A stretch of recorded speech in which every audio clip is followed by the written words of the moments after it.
Britain has a long history stretching back thousands of years. In every part, at some point, a bloody or mysterious event has taken place. Murders, bloodthirsty revenge, plagues, punishment and folklore will make your flesh creep in terror. This is Mysterious Britain, Tales of the Unknown.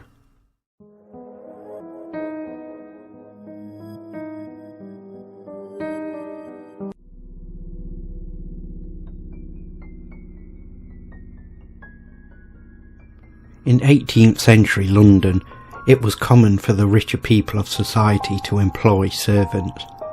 As a whole, they were reasonably paid and treated well, but this, however, was not always the case.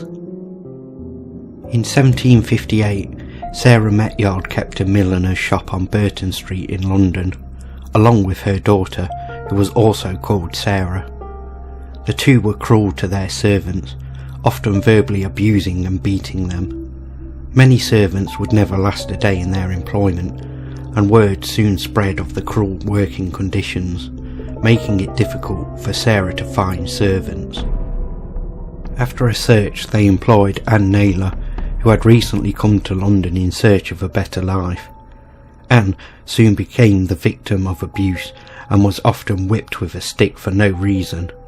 One morning, Anne opened the shop door for a customer, and a sudden gust of wind blew in and knocked her hat onto the floor. An enraged Sarah ordered Anne to the back room where she was beaten by mother and daughter. But the punishment didn't end there. They fastened Anne's hands together and then tied her to the doorknob so that she could not stand or lie down properly. Anne was then left to starve to death. Anne's body was then concealed in a chest in the attic, but soon began to rot and cause a putrid smell. One night, fearing discovery, mother and daughter dismembered Anne's body and took it to a sewer by Chick Lane, which is now Farringdon Street Station. There they attempted to float the body parts into the sewer, but they kept becoming stuck, so instead they buried the pieces in the filth that had built up around the gratings. Their crime went unnoticed until finally the young Sarah confessed to a friend, who then alerted the authorities. Both mother and daughter were tried and found guilty of murder, then later hanged side by side at Tyburn.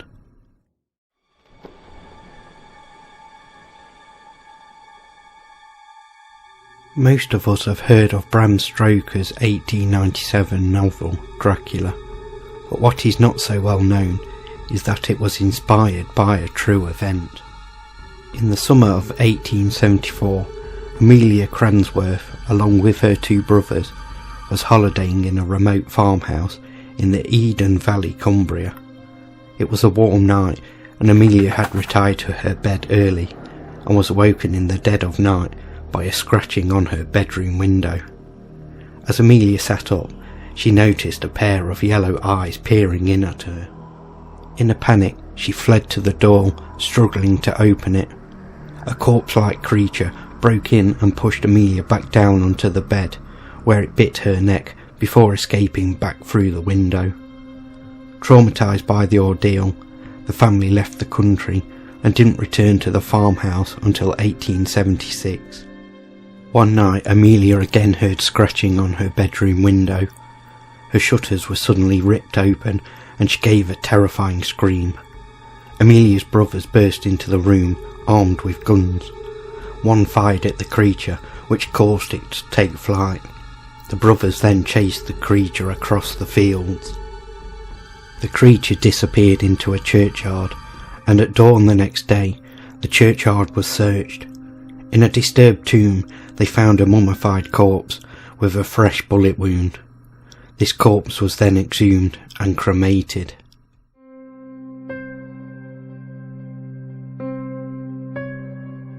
During the Christmas holiday of 1756, Edward Morgan was staying with his cousin Rhys at Lanfarben in Wales. After a day of merrymaking, Edward retired to the bed he was sharing with the apprentice.